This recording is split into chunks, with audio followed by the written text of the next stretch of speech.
मंगलमय मंगल करण वीतराग विज्ञान नमुताहि जाते भये अरहंतादि महान। करि मंगल करि होम महा ग्रंथ करन के काज। जाते मिले समाज सब पावे निज पद राज, पावे निज पद राज। इस भवतरु का मूल एक जानहु मिथ्या भाव। ताको करि निर्मूल अब करिए मोक्ष उपाव, करिए मोक्ष उपाव। मोक्ष मार्ग प्रकाशक नामक ये ग्रंथ है। आचार्य कल्प पंडित प्रवर टोडरमल जी साहब की अनुपम रचना। एक एक बात उनके चिंतन की गहराई से निकली है। अंतर की गहराई में उतरकर एक एक बात का प्रतिपादन करते हैं। जो जीव अपने आप को ज्ञानी समझ रहा है, जो अपने आप को धर्मात्मा समझ रहा है, जिस जीव की मान्यता में ये बैठा हुआ है कि मैं तो ज्ञानी हो गया हूँ, वह व्यक्ति क्या भूल कर रहा है, उसके अभिप्राय में कहाँ गलती रह गई है, उन गलतियों को यहाँ निकालने का प्रयत्न कर रहे हैं। सबसे पहले प्रकार के ऐसे पढ़े लिखे ज्ञानी वे निश्चयाभासी जीव हैं। ये पहली भूमिका वाले हैं, सबसे पहले नंबर वाले हैं। ये पढ़े लिखे हैं, समझदार बनते हैं, ज्ञानी बनते हैं, ऐसा समझते हैं कि हम सम्यक दृष्टि हैं, और बहुत बड़ी भूल उनके जीवन में दिखाई देती है। अनेक प्रकार की उनकी मान्यताओं का वर्णन किया, अनेक प्रकार से उनकी स्वच्छंदता का वर्णन किया। अब केवल निश्चयावलंबी ये निश्चयाभासी जीव किस प्रकार के हैं, उसकी यहाँ हम चर्चा कर रहे हैं। इस संदर्भ में यह जीव स्वच्छंदता अंगीकार करता है तो अपनी ही मान्यता से नहीं, शास्त्र का हवाला देता है। यह कहता है, देखो देखो ज्ञानियों का जीवन, देखो देखो सम्यक दृष्टि। भैया मैंने तो सम्यक दृष्टियों को देखा है, रजिस्टर्ड सम्यक दृष्टियों को देखा है, जिनका सम्यक्त्व 100% डिक्लेयर्ड है शास्त्रों में। शास्त्रों में जिसे डिक्लेयर किया गया, क्षायिक सम्यक दृष्टि भरत चक्रवर्ती, क्षायिक सम्यक दृष्टि बाहुबली, क्षायिक सम्यक दृष्टि रामचंद्र जी। तो ये जहाँ जहाँ डिक्लेयर कर दिया गया है, डिक्लेरेशन है शास्त्रों में आगम के आधार से, उनकी लाइफ को देख करके मैं जब अपनी लाइफ की तुलना करता हूँ तो मुझे उनकी तुलना में बहुत कम पाप दिखाई देते हैं। ये शिष्य का कहना है। शिष्य को ऐसे लग रहा है, निश्चयवासी को ऐसे लग रहा है, वो ही करते हैं, ज्ञानी करते हैं, सम्यक दृष्टि करते हैं, मैं क्यों नहीं कर सकता हूँ। देखिए यहाँ अभिप्राय में खोट है, और इसका काफ़ी सुंदर चित्रण किया गया कि भैया ज्ञानी कहते क्या हैं और ज्ञानी करते क्या हैं। ज्ञानी क्या करते हैं उसे मत देखो, मत देखो, उनकी प्रवृत्तियों को मत देखो। और बड़ी भूल तो यह है कि तू अपनी मान्यता के अनुसार ही देखता है। क्या तुझे ये दो चार ही सम्यक दृष्टि दिखाई देते हैं? क्या तुझे ऐसे लगता है कि पूरे दुनिया भर में ये 2-5 ही सम्यक दृष्टि जीव हैं जिनको तूने विषय भोगों को भोगते हुए देखा? क्या तुम्हें ऐसे सम्यक दृष्टि नहीं दिखाई देते जो वैरागी है? क्या आपको ऐसे सम्यक दृष्टि नहीं दिखाई देते जो त्यागी हैं, जो ज्ञानी हैं, जो वैरागी हैं, जो वैराग्य भावना से सहित हैं? आखिर वे भी तो हैं ना। वे सम्यक दृष्टि जीव जो सम्यक दृष्टि जीव वैराग्य से सहित हैं, वे सम्यक दृष्टि जीव जिनके हृदय में संसार शरीर भोगों के प्रति विरक्ति है, वो भी तो हमें दिखाई देना चाहिए ना। वो क्यों नहीं दिखता है? ऐसे सम्यक दृष्टि क्यों नहीं दिखाई देते हैं? इसका मतलब कहीं ना कहीं हमारे अभिप्राय में खोट है।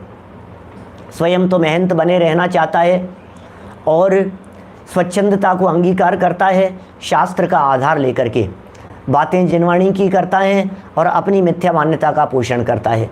बात यह कहता है जिनवाणी में लिखा है साहब, जिनवाणी में लिखा है सम्यक दृष्टि ज्ञानी जीव भी भोग भोगता है, उसमें क्या हो गया, और मैं कोई व्रती तो हूँ नहीं, मैं कोई त्यागी तो हूँ नहीं, इसलिए इतना राग तो मेरे हो सकता है, इतनी कषाएँ तो मेरे हो सकती है, ऐसे परिणाम तो मैं कर सकता हूँ। ज्ञानी जीव जब दिव्य ध्वनि छोड़ करके 6 खंड को जीतने के लिए जा सकता है, तो फिर मैं शास्त्र प्रवचन छोड़ करके यदि बिजनेस के लिए जाता हूँ तो कौन सी गलत काम करता हूँ। मैं यदि अपने दुकान की वजह से, अपने शॉप की वजह से यदि मैं शाम के प्रवचन में नहीं आ पाता हूँ तो मैं क्या गलत कर रहा हूँ। चक्रवर्ती तो तीर्थंकर भगवान को छोड़ करके चले गए, हमने साधारण से किसी विद्वान का व्याख्यान नहीं सुना तो नहीं सुना, उसमें क्या हो गया भैया। चक्रवर्ती 6 खंड की विभूति को जीतने के लिए भले ही चक्र रत्न के साथ साथ में चले गए हों, ये उनका नियोग था। आप जानते हैं कुछ ऐसे अनिवार्य नियोग होते हैं जिन्हें वे चाह करके भी छोड़ नहीं सकते। आयुधशाला में यदि चक्र रत्न चक्रवर्ती के यहाँ प्रकट हो जावे तो वह ऐसा नहीं कर सकता कि उसे छोड़कर वो दीक्षा ले लेवे, नहीं कर सकता, चक्रवर्ती बनना ही पड़ेगा उसे, 6 खंड को जीत करके आना ही पड़ेगा। उसके बाद में भले ही दीक्षा ले लेवे, बाद में तो लेते ही हैं। 12 चक्रवर्तियों में तो 8 चक्रवर्ती ऐसे हैं जो मोक्ष गए हैं, 12 में से 8। 2 चक्रवर्ती स्वर्ग में गए हैं और 2 चक्रवर्ती जो राजपाट के बीच से मरे वे नरक भी गए हैं। सुभौम चक्रवर्ती और ब्रह्मदत्त चक्रवर्ती, ये दोनों चक्रवर्ती नरक में हैं। हमें तो यहाँ ये बतलाना है कि भले ही दिव्य ध्वनि छोड़ करके चले गए, लेकिन मन तो उनका साथ न था। मन में तो यही चलता था, अरे क्या चल रहा होगा, अरे संसार शरीर भोगों से विरक्ति, इस संसार से मुक्ति का मार्ग तीर्थंकर परमात्मा ऋषभदेव स्वामी अपनी दिव्य ध्वनि के माध्यम से बतला रहे हैं। सोचिए जरा, ये चलता होगा उनके अंतर में। आप प्रवचन नहीं सुन पा रहे हैं, इट डजंट मैटर, ये कोई मैटर नहीं रखता है। आप कितनी क्रिया का पालन कर पा रहे हैं ये अलग बात है, कितना संभव है, कितना कर पाएंगे ये अलग बात है, लेकिन नहीं करते हुए अपने अभिप्राय में कहना बिल्कुल सही है, नहीं किया तो क्या हो गया, कौन सा अनर्थ कर लिया, ये अभिप्राय का खोट है। आप पूजन नहीं कर पाए, आप दर्शन नहीं कर पाए, आप भक्ति नहीं कर पाए, आप स्वाध्याय नहीं कर पाए, आप प्रवचन नहीं सुन पाए, आप माला का जाप नहीं कर पाए, आप प्रतिक्रमण नहीं कर पाए, आप सामायिक नहीं कर पाए, अरे जो जो शुभ भाव रूप क्रियाएं जिनागम में कही गई है, व्रत नहीं कर पाए, उपवास नहीं कर पाए, कोई फर्क नहीं पड़ता है। जिनवाणी आपको दोषी नहीं कह रही है। यदि आप नहीं कर पाए तो आप अपराधी नहीं है। नहीं कर पाए शब्द की तरफ ध्यान देना, नहीं कर पाए तो आप दोषी और अपराधी नहीं हैं, लेकिन नहीं करते हुए आपके वचनों में यदि यह बात निकली हुई है, यदि यह बात चल रही है आपके वचनों में, अरे क्या हो गया, नहीं किया तो नहीं किया, ये अपराध है। गलती कहाँ है? यदि वो नहीं होने पर खेद खिन्नता का भाव है तो समझदार है, और यदि वो नहीं होने पर स्वच्छंदता है तो निश्चयाभासी है, उसका यहाँ निषेध कर रहे हैं। देखिए जरा, पेज नंबर 208 पर आ गए हैं हम लोग। 208 नंबर पेज, फर्स्ट लाइन से ही हम बात पढ़ेंगे। समय सार कलश 166 को बेस बनाकर यहाँ चर्चा की जा रही है, और भी कुछ कलश पीछे प्रस्तुत कर दिए थे, 111, 151, 166। इन सब कलश माने जानते हैं आप? कलश क्या होता है? कलश क्या चीज़ होती है कि साहब कलश है, कलश है, कलश क्या है? समय सारादि ग्रंथों की टीका लिखते समय जो पद्य रचनाएं रच दी गई, मानो वो उन आचार्यों द्वारा लिखी गई गाथाओं रूपी महल के ऊपर शिखर पर कलश चढ़ा दिए गए, ऐसा। कलश माने संस्कृत छंद हैं, टीका में प्रयोग किए गए। टीका माने व्याख्या, किसी ग्रंथ की व्याख्या करते समय संस्कृत छंदों में उसके भाव व्यक्त करना, वे कलश कहलाते हैं। उन्हें कलश शब्द से संबोधित किया जाता है। जिन मंदिर के ऊपर, जो शिखर के ऊपर जो बने रहते हैं, तांबे के, अष्ट धातु के जो चढ़ा दिए जाते हैं, वे कलश कहलाते हैं, है ना। शिखर पे कलश चढ़ाओ मारा साथी, सोने के कलश चढ़ा दिए जाते हैं, सोने का पानी चढ़ाया जाता है, प्योर गोल्ड भी, जहाँ जैसी जिसकी सामर्थ्य होती है उस प्रकार। तो कलश मानो ये जिन मंदिर हैं, ये ग्रंथ, ये शास्त्र, और मानो उसके ऊपर ये संस्कृत के कलश चढ़ा दिए। उन कलशों में क्या व्याख्या की है? स्वच्छंदी होने का निषेध किया है। भैया स्वच्छंदी नहीं होना। स्वच्छंदी और शिथिलाचारी इनका निषेध है। बिना इच्छा, अगला वाक्य देखिए क्या लिख रहे हैं, बिना इच्छा के जो कार्य हो वह कर्म बंध का कारण नहीं है। ओहो, अनिच्छा पूर्वक धक्का लग गया, अनिच्छा पूर्वक खाने में आ गया, अनिच्छा पूर्वक कोई प्रवृत्ति हो गई, वो विशेष कर्म बंध का कारण नहीं होती। मैं मारना नहीं चाहता था, जीव मर गया। मैं हिंसा नहीं करना चाहता था, जीव की हिंसा हो गई। सावधानी और यत्नाचार पूर्वक चल रहे थे और उसके बावजूद भी कोई जीव पैर के नीचे आकर के मर गया, बोले हिंसा का दोष नहीं कहा है हमारे यहाँ जैनागम में, जैन आगमों में उसमें दोष नहीं कहा है, क्योंकि यत्नाचार, सावधानी। आप जानते हैं तत्वार्थ सूत्र महाशास्त्र में प्रमत्त योगात प्राण व्यपरोपणम हिंसा, हिंसा की परिभाषा लिखी उमा स्वामी आचार्य ने। प्रमत्त योगात प्राण व्यपरोपणम, प्राणों का छूट जाना, लेकिन इसके पहले शर्त क्या लगाई है? प्रमत्त योगात, प्रमाद यदि साथ में है तो हिंसा है, और प्रमाद यदि नहीं है तो प्राणी मरे या ना मरे, हिंसा का पाप नहीं लगता।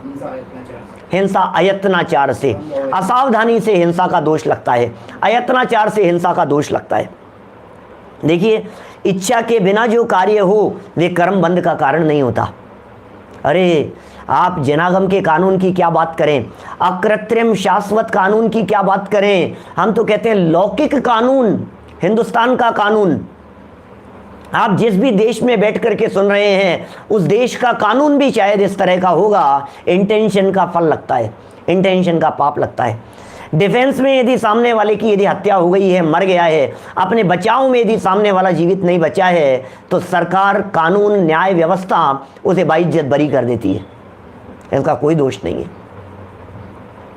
किसी महिला की इज्जत से खिलवाड़ करते समय यदि वो महिला अपनी सुरक्षा में आकर के अपने दुपट्टे से सामने वाले की गर्दन खींचती है और यदि वो मर जाता है, तो इसे हत्या का दोष नहीं लगता। बोलो, कानून ये कहता है कि नहीं, ये महिला निरपराधी है, नहीं, ये हत्यारी नहीं है, इसे बाइज्जत बरी किया जाता है। देखिए, जब लौकिक कानून इस प्रकार का है, तो हमारे यहाँ जैन शासन का कानून भी यही कहता है, बिना इच्छा के काम किया गया, अनिच्छा पूर्वक कार्य किया गया है, अपराध करने की भावना नहीं थी, अपराध करना नहीं चाहते थे, तो कर्म बंध का कारण नहीं है। अगला वाक्य क्या कह रहे हैं? अभिप्राय से कर्ता होकर करे। क्या क्या कह रहे हैं? अभिप्राय में तो कर्तापन है, अभिप्राय में तो मारने की भावना है, अभिप्राय तो विषय कषाय को भोगने का है। देखो, बिना इच्छा के भोग रहा है ज्ञानी, ज्ञानी जीव बिना इच्छा के भोग रहे हैं। अभिप्राय में भोग नहीं है, अभिप्राय में वासना नहीं है, अभिप्राय में तो ये बैठा हुआ है कि पंचेंद्रिय विषय भोगों में सुख नहीं है। अभिप्राय में ये बात बैठी हुई है, अंतर में ये बात बैठी हुई है, सुख नहीं विषय भोगों में है, तुमको लखी है सद्ज्ञान हुआ। हे जिनेंद्र देव, हे वीतरागी मुनिराजों, आपको देख करके हमें इस बात का सद्ज्ञान हो गया है, विषय भोगों में सुख नहीं है, परद्रव्य में सुख नहीं है, परद्रव्यों में शांति नहीं है। इकट्ठे कर लो चाहे जितने हीरे मोती, लेकिन शांति नहीं है। बोलो, आत्म शांति का उपाय आत्मा में है, परिग्रह में नहीं है, संपत्ति में नहीं है, बाह्य संयोगों में नहीं है, बाह्य वैभव में नहीं है। इसलिए दृष्टि हटाओ बाहर से और दृष्टि ले जाओ अंदर में, अंदर में दृष्टि ले जाने की बात करते हैं। अभी ये जो अज्ञानी व्यक्ति दिखाई दे रहा है, ये क्या कह रहा है? अभिप्राय में तो कर्तापन है, अभिप्राय में तो कषाएं बसी हुई है, अभिप्राय में तो भोगने की भावना बसी हुई है, और ज्ञाता रहे, लेकिन नहीं मैं तो ज्ञाता हूं, सो बनता नहीं है, इत्यादि निरूपण किया। कल शो में निरूपण किया है, समय सारथी ग्रंथों में इस बात का निरूपण किया है। भाई साहब, आपके अभिप्राय में खोट नहीं हो तब तो ज्ञातापन समझ में आता है। अभिप्राय में खोट है और तुम कह रहे हो ज्ञाता है। बहुत सुंदर कलश दिए हैं। जो ज्ञाता होता है वो कर्ता नहीं होता, जो कर्ता होता है वो ज्ञाता नहीं होता। भैया, ज्ञानी जीव ज्ञाता दृष्टा होते हैं, वे पर पदार्थों के कर्ता नहीं होते।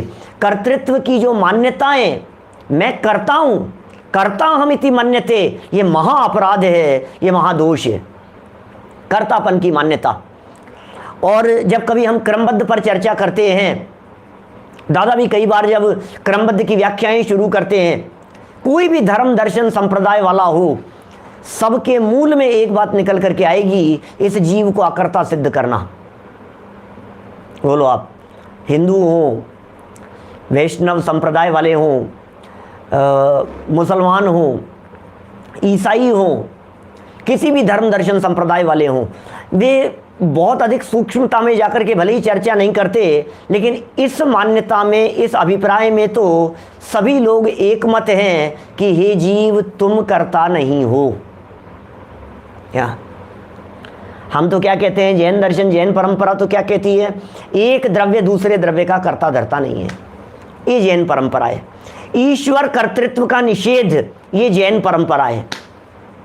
ये जैन मान्यताएं हैं कि ईश्वर सृष्टि का कर्ता धर्ता नहीं है। ये बात अलग है कि जैनी लोग इस बात को नहीं समझते हों और रोजाना भगवान के सामने माथा टेक करके ये बात मानते होंगे, ये भगवान आप ही करने वाले हों, ये अलग बात है।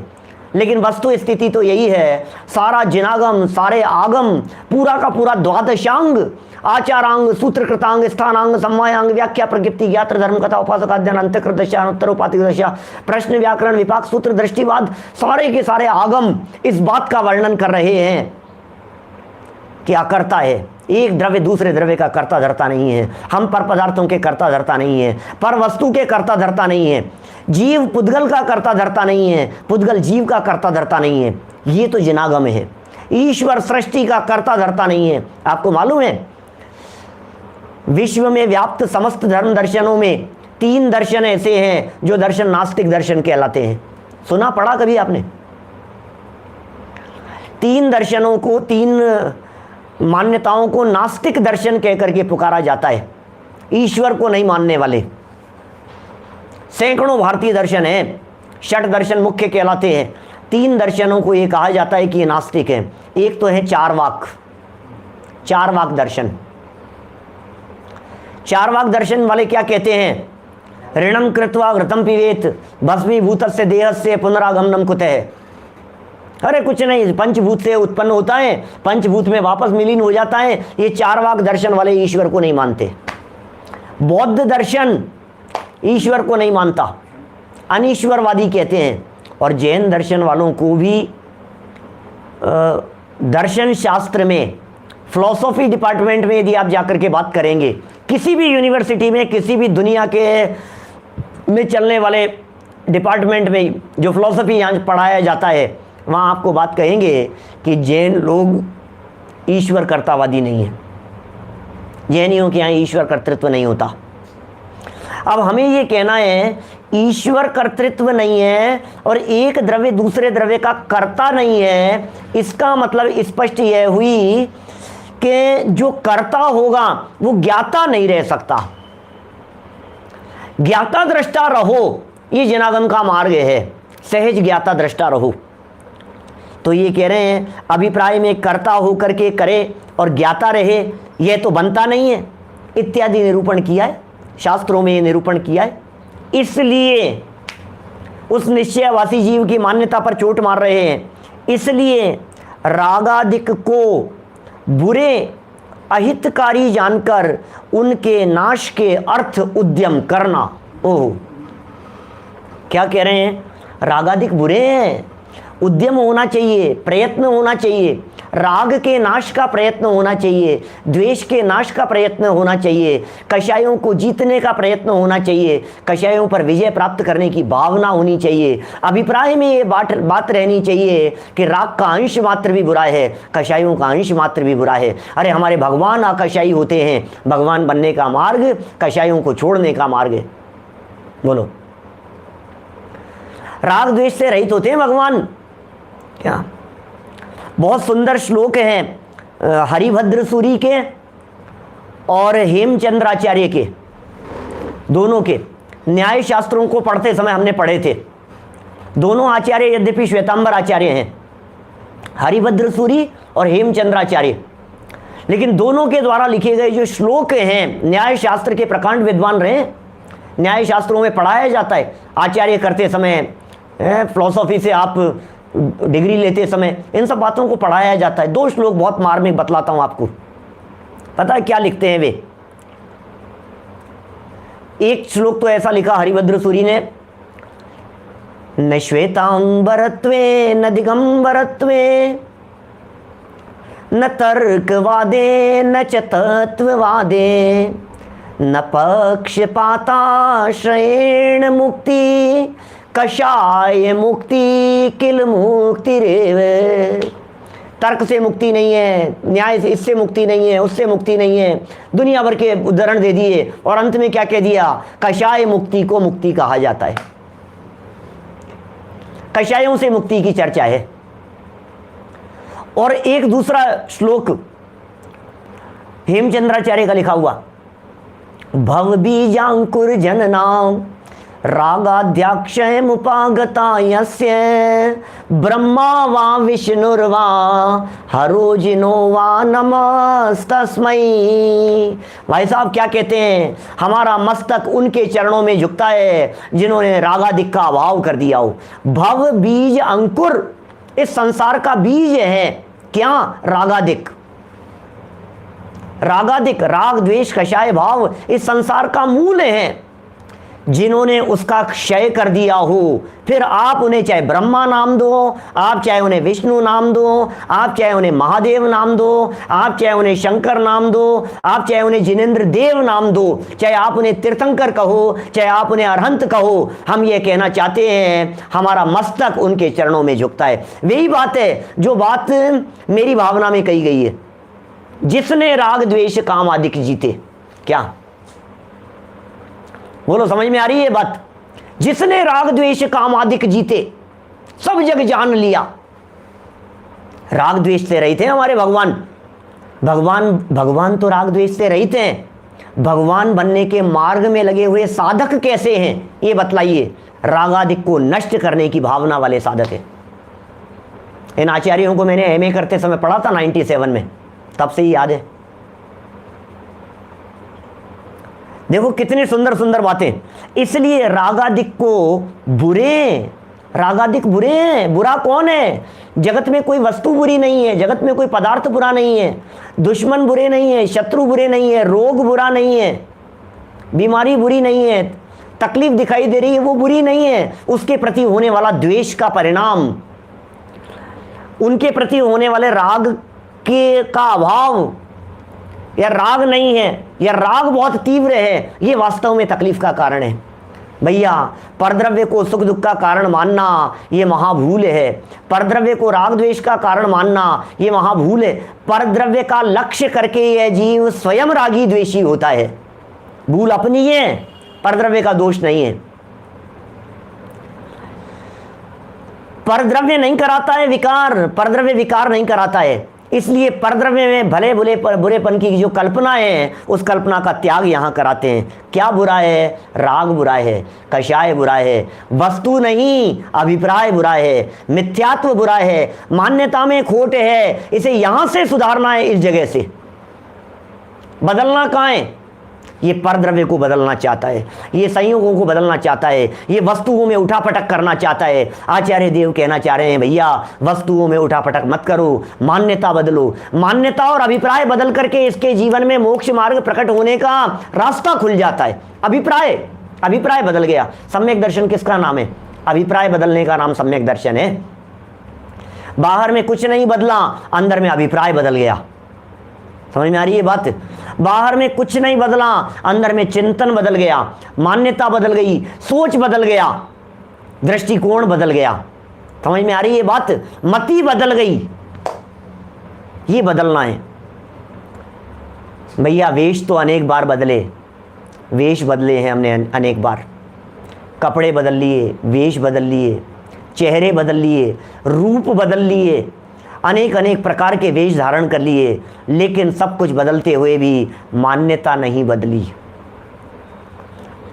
सब कुछ छोड़ा हमने, घर छोड़ दिया, परिवार छोड़ दिया, दीक्षा ले ली, त्यागी हो गए, दुपट्टा ओढ़ लिया ऊपर से, परिग्रह त्याग कर दिया, परिवार छोड़ दिया, माता पिता पुत्र परिवार को सब कुछ छोड़ दिया, लेकिन अपनापन छूटा या नहीं छूटा? राग छूटा या नहीं छूटा? कषाएं छूटी या नहीं छूटी? मान्यता में परद्रव्य सुख दुख का हेतु है, यह बात छूटी या नहीं छूटी? ये कह रहे हैं भाई साहब, रागादिक को बुरे अहितकारी जानकर उनके नाश के अर्थ उद्यम रखना, ये समझदार लोगों का काम है, ये ज्ञानियों का काम है। वे अभिप्राय बदलना चाहते हैं, रागादिक बुरे जान करके, रागादिक को अहितकारी जान करके उनके नाश का उद्यम करते हैं, उनके नाश का अभिप्राय रखते हैं। बोलो, राग के नाश का अभिप्राय रख रहे हैं, तब तो ज्ञानी है। और रागादिक को छोड़ना ही नहीं चाहे तो फिर कैसा ज्ञानी? फिर अनर्थकारी है। फिर तो ये समझ लो आप, फिर तो झूठ बोलता है, झूठा है व्यक्ति। इसने क्या किया? देखो, निश्चयावासी जीव की मान्यताओं के ऊपर चोट मार रहे हैं। इस निश्चयावासी जीव ने किया क्या, ये बतलाइए। इस निश्चयावासी जीव ने भरत आदि चक्रवर्तियों का बहाना बनाकर अपने विषय कषाय का राग द्वेष काम क्रोध आदि परिणामों का पोषण किया, उसके ऊपर चोट मार रहे हैं। सो उनके नाश के अर्थ माने नाश के लिए उद्यम रखना, प्रयत्नशील होना। अब बड़ा गजब का प्रकरण दे रहे हैं, ये 2 लाइनें बड़ी गजब की है। वहां अनुक्रम से समझा रहे हैं भैया, बहुत मार्मिक लाइनें हैं, खूब चर्चा करने का मन होता है ऐसी लाइनों के ऊपर। वहां अनुक्रम से, अनुक्रम माने 1 by 1, अनुक्रम माने सिस्टमेटिक, अनुक्रम माने एक के बाद एक। अनुक्रम से पहले तीव्र रागादिक छोड़ने के अर्थ, पहले तीव्र राग छूटता है, अशुभ कार्य छोड़कर शुभ में लगना, और पश्चात मंद रागादिक भी छोड़ने के अर्थ, शुभ को भी छोड़कर शुद्धोपयोग रूप होना। बात ख्याल में आ रही है क्या? क्या कह रहे हैं ये? किसको छोड़ करके किस में लगना? अशुभ छोड़ करके शुभ में लगने की प्रेरणा दे रहे हैं। पाप तो छूटा नहीं है और पुण्य छोड़ दिया तूने, धर्म हुआ नहीं है, तो क्या होगा? स्वच्छंदी होकर के अपना ही अनर्थ कर बैठेगा। भैया, पहले पाप छूटता है, उसके बाद में पुण्य छूटता है। पहले अशुभ से बचा जाता है, फिर शुभ से भी छूट करके ऊपर निकलता है। समझ में आ रही है बात? देखो, शुभ को छोड़ने की बात भी है, छोड़ने योग्य दोनों है। बहुत सारे लोग इस तरह की बात करते हैं, विशेषकर इस निश्चयवासी जीव की बात करें, धर्म का अवलंबन लेकर के, शास्त्रों का आधार बना करके बात कह रहा है, पंडित जी शुभ अशुभ दोनों छोड़ने योग्य है। बिल्कुल छोड़ने योग्य। पुण्य पाप दो संसारा, मैं सब देखने जानन हारा। पुण्य और पाप दोनों छोड़ने योग्य हैं, क्योंकि पुण्य भी कर्म है और पाप भी कर्म है। पुण्य और पाप ये दोनों कर्म हैं जो धर्म से विरुद्ध हैं। शुभ और अशुभ ये दोनों बंधन के कारण हैं। अशुभ में पाप का बंध है और शुभ से पुण्य का बंध है, लेकिन निर्बंध अवस्था दोनों में नहीं है। अशुभ से बचो, शुभ से भी बचो, दोनों से बचना है। लेकिन पहले किससे बचना? क्रम बतलाइए। अनुक्रम क्या है? रागादि छोड़ने का क्रम क्या है? रागादि छोड़ने की पद्धति क्या है? रागादिक छूटने की विधि क्या है? आश्रम तो दोनों है, लेकिन पहले किसे छोड़ना ये बतलाइए। बोलो। नियम ही यही है, विधि यही है भाई साहब। पुण्य छूटेगा ही नहीं। अरे पुण्य तूने पहले छोड़ दिया तो पाप नहीं छूटेगा, ऐसा समझ लेना। मैं कभी कभी छोटे छोटे से उदाहरणों से बात करता हूं। देखिए, आप कोई व्यक्ति, आपको घर से निकलना है, घर से बाहर जाना है आपको 5-10 दिन के लिए, ठीक है। अब 10 दिन के लिए आप घर से जा रहे हैं, तो बतलाइए लाइट, पंखे, एसी ये सब बंद करेंगे कि नहीं करेंगे? करेंगे साहब, क्या बात कर रहे हो? बिल्कुल करेंगे। अच्छा, सेकंड क्वेश्चन मेरा, तो घर के लॉक बंद करेंगे कि नहीं करेंगे? लॉक लगाएंगे कि नहीं? ताला भी बंद करेंगे ना? हाँ बिल्कुल करेंगे। अच्छा, तो आप लाइट वगैरह भी बंद करेंगे और दरवाजे के ताला भी बंद करेंगे। दोनों ही बंद करने लायक है ना? कि हाँ दोनों बंद करने लायक है। पहले क्या बंद करना बोलो? पहले क्या बंद करना है? यदि आपने अंदर लाइट स्विच बंद किए बिना बाहर ताला बंद कर दिया तो अंदर लाइट कभी बंद नहीं होगी। बंद करने योग्य दोनों हैं, लेकिन अंदर पहले पंखे का स्विच बंद करना, एसी बंद करना, कूलर लाइट बंद करना और उसके बाद बाहर निकलते हुए दरवाजे पर ताला भी बंद करना। अरे यार क्या बात करते हो, जब दोनों ही बंद करने लायक है तो कुछ भी करो, क्या फर्क पड़ता है? नहीं भाई साहब, ऐसा नहीं चलेगा। क्या बोलो? ऐसा नहीं चलेगा। क्रम है भाई साहब, ये यही क्रम है, इस क्रम के बिना काम नहीं चलता है। अच्छा बतलाइए मुझे, मैं आपसे पूछता हूं, भोजन भी किया जाता है और फिर उसके बाद में थाली भी साफ की जाती है, धोई जाती है, बर्तन भी मांजते हैं, तो बोलो पहले क्या करें? पहले बर्तन मांज लें? अरे भोजन के बाद थाली साफ होगी, ये क्रम है। झाड़ू भी लगाई जाती है और उसके बाद में पोंछा भी लगाया जाता है। काम करने वाले कर्मचारियों के द्वारा दोनों ही काम करने योग्य हैं। झाड़ू लगेगी और पोंछा भी लगेगा, लेकिन पहले क्या करें? पहले पोंछा लगा दें बाद में झाड़ू लगाएं? ऐसे उल्टे काम नहीं होते हैं, क्रम है इस कार्य के अंदर। नहाने के लिए कुर्ता भी उतारना पड़ेगा और अंदर का बनियान भी उतारना पड़ेगा। बोलो क्या करें? पहले बनियान उतारने का प्रयास करेगा तो ये संभव नहीं है। सूट पहन रखा है आपने, शर्ट पहन रखा है, उसके ऊपर जैकेट भी पहन रखी है, बोलो दोनों ही उतारने योग्य हैं नहाने के लिए, करें क्या? क्रम है, क्रम है भाई साहब। इस क्रम का उल्लंघन नहीं हो सकता है, संभव नहीं है। इस क्रम का उल्लंघन यदि करने का प्रयत्न करेंगे तो गड़बड़ हो जाएगी। क्या कितने उदाहरण देवें आपको इस क्रम के संदर्भ में? बालक है, बड़ा होगा तो पहले युवा अवस्था आएगी, बाद में वृद्धावस्था आएगी। ये सब दोनों ही शरीर की अवस्था आएगी, दोनों ही आएंगी यदि उम्र रहेगी तो। यदि आप 70, 80, 90 तक जिंदा रहेंगे तो पहले युवा अवस्था आएगी, बाद में वृद्धावस्था आएगी। मोक्ष मार्ग यदि होगा तो पहले चौथा गुणस्थान होगा, डायरेक्ट पांचवा भी हो सकता है। कदाचित कोई जीव पहले गुणस्थान से डायरेक्ट छठे सातवें गुणस्थान में भी जा सकता है, लेकिन आठवां गुणस्थान आएगा, नौवां गुणस्थान नहीं आया, 10वां गुणस्थान नहीं आया और सीधा अनंत बन गया। अनंत अवस्था बीच में नहीं आई और पहले सिद्ध बन गया डायरेक्ट, ऐसा नहीं हो सकता। ये क्रम है। बात समझ में आ रही है? क्या कह रहे हैं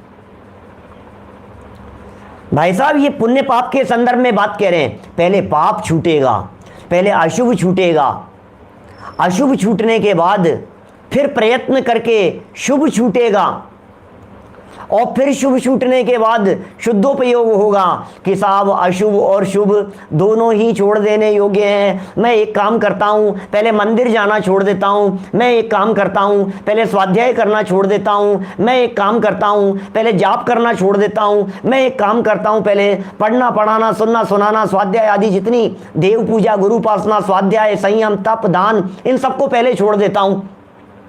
कि टीवी छोड़ी कि नहीं? कि नहीं, टीवी बाद में छूट जाएगी। बोले टीवी कभी नहीं छूटेगी, ध्यान रखना। क्या समझ में आ रही है बात?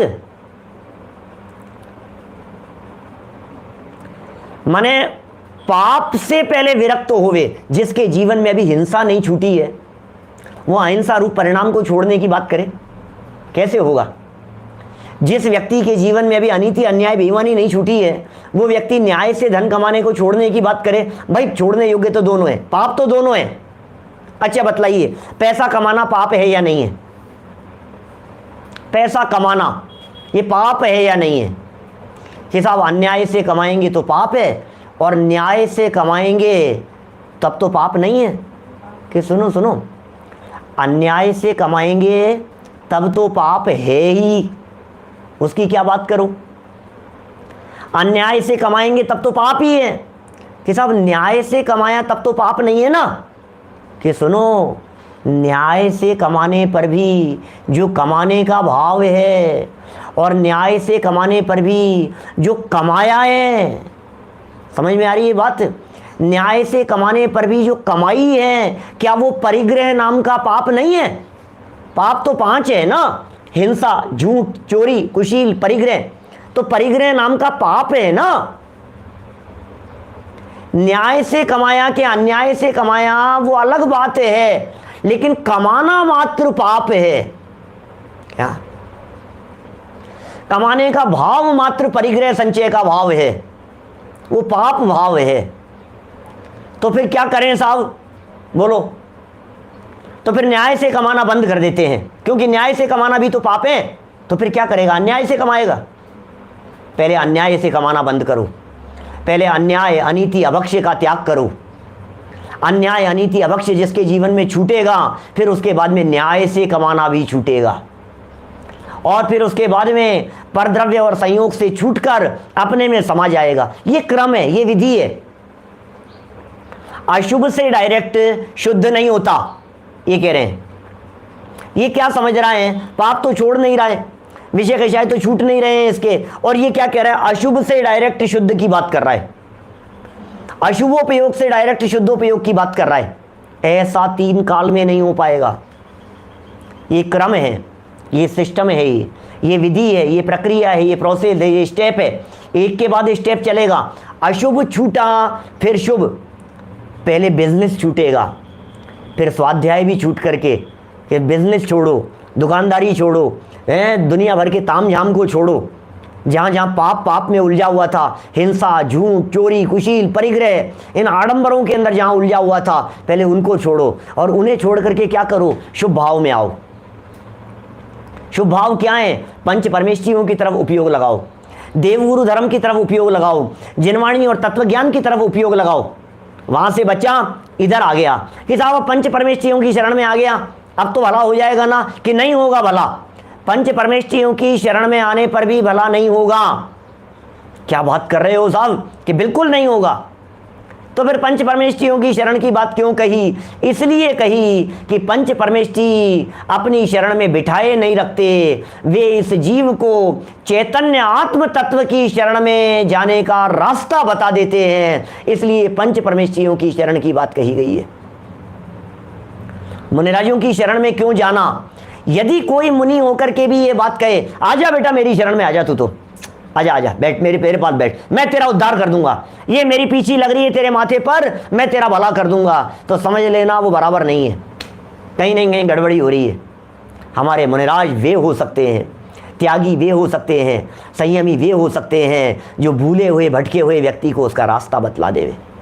भैया सबके पल्ले लाल, सबके अंदर में अनंत गुण हैं, सबके अंदर में अनंत शक्तियां हैं, सबके अंदर में ज्ञान, दर्शन, सुख, वीर्य आदि शक्तियां, गुण, जीवत्व शक्ति, चिति शक्ति, दृष्टि शक्ति, ज्ञान शक्ति, सुख शक्ति, वीर्य शक्ति, प्रभुत्व शक्ति, विभुत्व शक्ति, ऐसी शक्तियां सबके अंदर में मौजूद हैं। क्या करें सुखी होने के लिए? पंच परमेष्ठियों के पास में जाएं, वो कहेंगे भैया मेरे पास में आने से सुख शांति नहीं मिलती, तू अपने आप की शरण में चले जा। यदि सुख शांति चाहता है तो माने सुख शांति का मार्ग बाहर में होकर के नहीं गुजरता, अंदर से प्राप्त होता है। अंतर का रास्ता बतला देते हैं वे सच्चे मुनिराज, वे सच्चे भगवान, वे सच्चे ज्ञानी धर्मात्मा पुरुष। देखो कितनी सुंदर लाइनें कही है। ये जो 2 लाइनें हैं ना, ये 2 लाइनें निश्चयाभास के ऊपर मानो वज्र प्रहार करने जैसी दिखाई देती है। वहां अनुक्रम से पहले मतलब फर्स्ट स्टेप क्या है? फर्स्ट स्टेप वहां अनुक्रम से पहले तीव्र रागादिक छोड़ने के अर्थ अशुभ, इसका मतलब जहां जो अशुभ है वहां तीव्र राग है, तीव्र रागादिक छोड़ना है। उसके लिए क्या छोड़ना? अशुभ कार्य छोड़कर, अशुभ कार्य छोड़कर शुभ में लगना।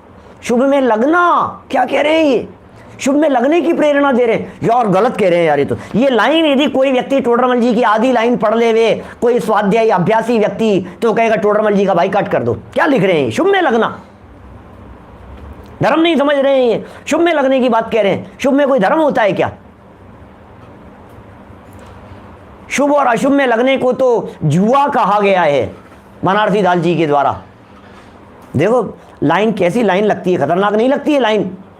जो विशेष गहरे अभ्यासी लोग होंगे उनको ध्यान देना चाहिए इस लाइन के ऊपर।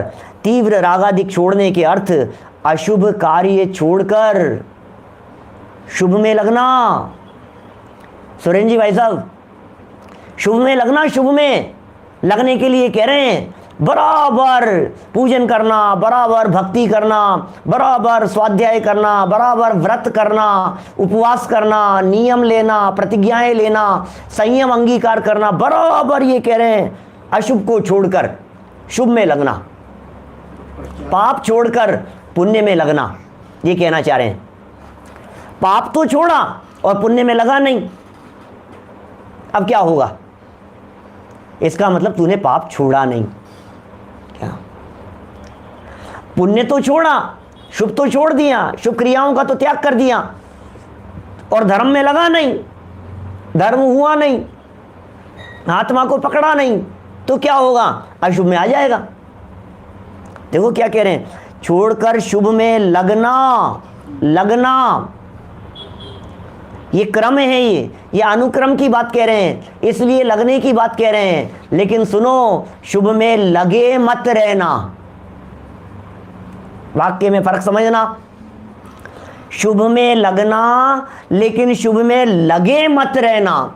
उस जीव का शुभ सच्चा शुभ है, वास्तविक शुभ है, मार्ग है, जिस जीव की दृष्टि शुभ पर, शुभ करते हुए भी शुभ पर नहीं है, शुद्ध पर दृष्टि है, उस जीव का शुभ करना सार्थक है। क्या कहा? जो जीव या जिस जीव की दृष्टि शुभ करते हुए भी शुभ पर नहीं है, शुभ करते हुए भी लक्ष्य शुद्ध का है, शुभ में रहते हुए भी शुभ में अटकना नहीं है, शुभ रहते हुए भी शुभ में रुकना नहीं है, शुभ करते हुए भी शुभ से शुभ को छोड़ करके ऊपर उठना है, ये कह रहे हैं यहाँ। शुभ में लगना लेकिन लगे मत रहना। क्या उल्लास भाई? शुभ करना, स्वाध्याय करना, लेकिन स्वाध्याय में ही लगे मत रहना। उपवास करना, लेकिन उपवास में ही लगे रह करके अपने आप को धर्मात्मा मत समझ लेना। व्रत और नियमों का पालन करना, लेकिन व्रत और नियमों का पालन करके उसमें ही लगे मत रहना, उससे अपने आप को धर्मात्मा मत समझ लेना। ये क्या दृष्टि है भाई साहब? करा भी रहे हैं और छुड़ाने की भी बात कर रहे हैं, करा भी रहे हैं और उसके प्रति हे बुद्धि भी करा रहे हैं। क्या कहें भाई साहब? ऐसा ही स्वरूप है। नहाने के लिए साबुन लगाना भी और फिर साबुन को धोना भी, कपड़े धोते समय साबुन लगाएंगे भी फिर साबुन को धोएंगे भी, नदी पार करने के लिए नाव में बैठना भी, लेकिन बैठे ही मत रहना, किनारा आ जाने पर उतरना भी। समझ में आ रही है बात? उस पार जाने के लिए तो साहब फिर इसका मतलब उतरना ही है, तो फिर बैठे ही काहे को अपन?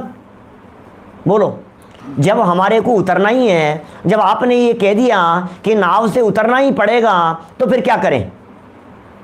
बोलो, फिर तो बैठे ही नहीं अपन कि सुन भैया, यदि तू बैठेगा नहीं तो रहेगा इस पार, इस पार, इसी तरफ रहेगा, और यदि बैठने के बाद उतरेगा नहीं तो रहेगा मंझधार, पार दोनों ही स्थिति में नहीं लगेगा। तो फिर क्या करें साहब? और यदि बीच में चलते चलते ही, नदी के बीच में ही, कि साहब मुझे कहा था देख उतरने का ध्यान रखना, उतरने का ध्यान रखना, उतरने का ध्यान रखना, बीच में ही उतर जाएगा तो डूब जाएगा। क्या समझ में आ रही है बात? शुभ छोड़ने योग्य है, लेकिन शुद्ध की उपलब्धि के काल में शुभ छूटता है। शुद्ध की उपलब्धि के बिना यदि शुभ को छोड़ने का प्रयत्न किया, अशुभ में आ जाएगा, डूब करके मर जाएगा, और क्या होगा? देखिए वाक्य, आधा वाक्य बचा है, और पश्चात, इसके बाद में क्या करें? बोलो बोलो। और पश्चात, शुभ में लगने के पश्चात, शुभ में लगने के बाद, पहले शुभ में लगाएंगे, फिर शुभ में लगने के पश्चात मंद रागादिक, इसका मतलब शुभ राग का काल मंद कषाय का काल था। मंद रागादिक भी छोड़ने के अर्थ, उसको भी छोड़ने के लिए शुभ को भी छोड़कर, क्या, क्योंकि मंद राग भी छोड़ने योग्य हैं। आपको ध्यान होगा 2 पेज पहले हमने इस प्रकार की चर्चा की थी। 205 नंबर पेज पर ऐसा कहा था कि भैया रोग तो तीव्र हो या मंद हो, दोनों ही छोड़ने योग्य है। अशुभ तीव्र रोग है, शुभ मंद रोग है। तीव्र रोग से डायरेक्ट निरोगी नहीं हुआ जाता। डॉक्टर साहब बतलाइए, तीव्र रोग से 105 डिग्री बुखार था, अब सीधा निरोगी हो जाएगा, एकदम बुखार उतर जाएगा कि नहीं? 105 से डाउन आएगा, डाउन आते आते क्या होगा, 100 डिग्री होते होते नीचे 98.6 तक पहुंचेगा, वहां से आएगा। ये क्रम है, ये ऐसा हो नहीं सकता। हो सकता है 105 डिग्री के बाद में आपने तत्काल नापा हो तो आपको ऐसा लगा हो कि अब तो ठीक हो गया, 105 से बिल्कुल ठीक हो गया, लेकिन वो उतरने का क्रम है। गैस पर रखा हुआ दूध है, उबाला हुआ दूध है, उसके ठंडे होने का क्रम है, वो एकदम चिल्ड नहीं हो जाता, वो उष्णता धीरे धीरे धीरे धीरे कम होती है। ये जो तीव्र राग है ना, ये जो अशुभ है, इस अशुभ की तीव्रता धीरे धीरे कम होती है और वो धीरे धीरे कम होकर के मंदता की तरफ आती है, और मंदता की तरफ आते आते एक क्षण ऐसा आता है कि वो मंदता से भी मिट जाती है। ये क्रम है।